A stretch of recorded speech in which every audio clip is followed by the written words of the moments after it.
Welcome back, writers. I'm so happy to be here with you. Last week, we did our planning for our persuasive essay. That's right. We completed boxes and bullets, and we listed our reasons for our opinion. And for each of those 3 reasons that we listed, we explained details that support those reasons. Now, it is time to get drafting. That's right. We're going to begin with the introduction today. And I want you to think back to the persuasive essays that we studied at the beginning of this unit. And we talked about what made them powerful, what made them strong. And specifically in the introduction, we thought about some things that the writer did. So right now I want you to think in your private mind, what makes an introduction powerful? You can turn and talk to a stuffed animal or a brother or sister. My dogs, Barley and Hops, are right here, so I'm going to turn and talk to them. I'm going to say, hey, Hops. Hops, he's listening. I remember that in writing, when we do an introduction, it's important to capture the reader's attention. Maybe you and your partner are discussing the same thing. Hops, what do you think? What else is important? What was that, Hops? Oh, Hops explained that he remembers the writers also stated their opinion in the introduction and listed 3 reasons. Do you guys agree? Did you notice that too? Great. So that's where we will begin today. And I have my notebook, and it's similar to information writing, the shape of the essay. So I always draw it as a robot. I'm going to put it on the screen, and you'll find a picture of my Learning Target page on Schoology too. So notice, I'll put it up to the screen for you.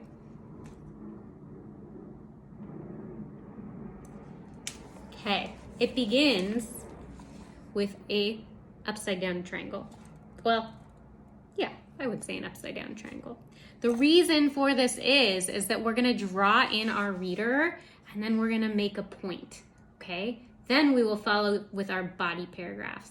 Today we're just going to focus on this introduction where we draw in the reader and we make a point. And that brings me to the learning target today. I'm going to read it for you. It's also on Schoology. It says, we can draft an introduction by hooking the reader, stating our opinion, and listing 3 powerful reasons. So it will go hook, opinion, and reasons. And you might ask, why would we do it this way? Well, this is going to set up the reader to follow our thinking. Remember, the purpose is to convince the reader. So we really want to be organized so that they can follow along and agree. All right, now, when we talk about the hook, I have a helpful organizer on Schoology, and it's called the Possible Hook Organizer. And it's similar to other writings that we've done where there's 3 different ways to hook your audience. And there's more than 3 different ways, but we're going to try out 3. The reason for that is writers will try out not just one idea, but multiple ideas and kind of see which one feels best or most convincing in this case. Our first idea isn't always our best idea, so that's why we try on a few. And I did this work because I can't print the organizer at home. I don't have a printer. Instead, I just wrote them in my notebook. Now, the 3 different ways that I tried out today were setting, question, and sound. And it's super easy. The setting is like adding details of place and time and really making a movie or a picture for your reader to step into. And remember, my opinion for this essay is that schools should not serve chocolate milk. So when I think about the setting, of course I think about the cafeteria, and I kind of make a movie, and I'm very descriptive about this cafeteria scenario, and I want you to imagine it being a healthy place because I'm going to convince you that chocolate milk does not belong there. So it goes like this. Imagine walking through the cafeteria doors with your stomach grumbling. You approach the salad bar and notice the rainbow of colors.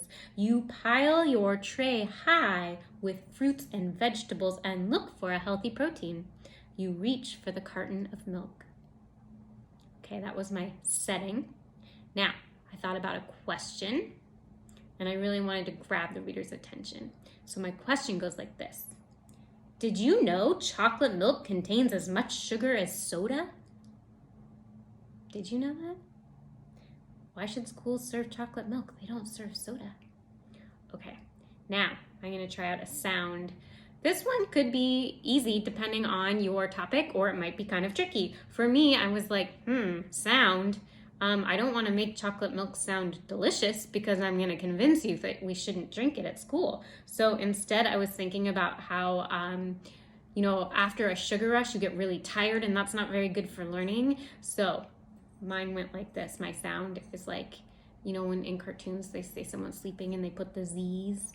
Yeah, so it's like this. Zzz, the sleep sound. The sound your brain makes as it wants to nap after coming down from a sugar high. Okay, now that I tried these out, I'm going to think about which one is most convincing.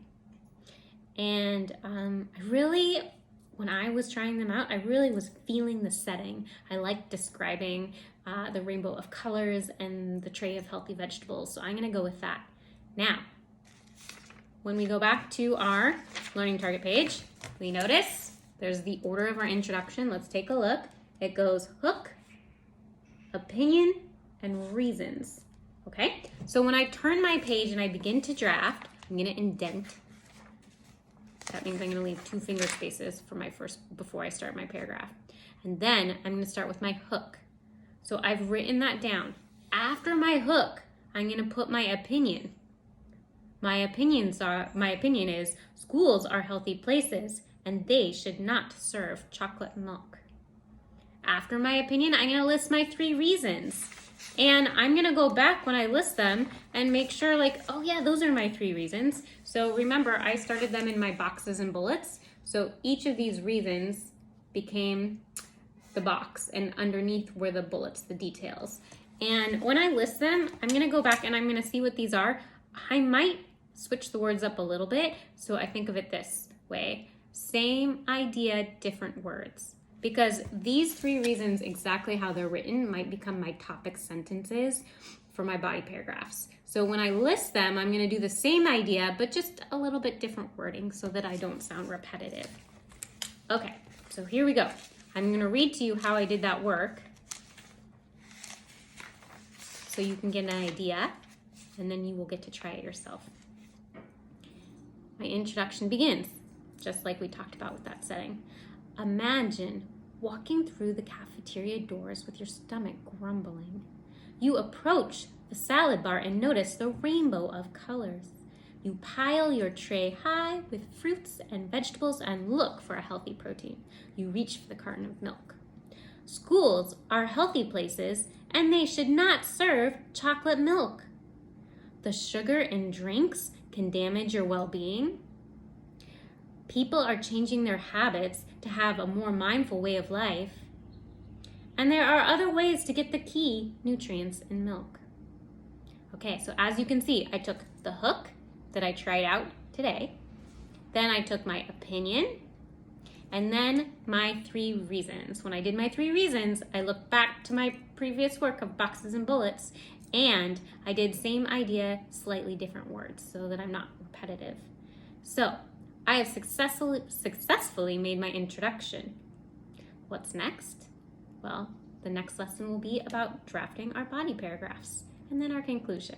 And then we can do some revising and editing as we follow the writing process. Okay, writers, I'm looking forward to seeing what creative ways you will find to introduce your topic, your opinion, right? So use that organizer. Try on a few, decide which is best, and send them to me. Okay, see you next week.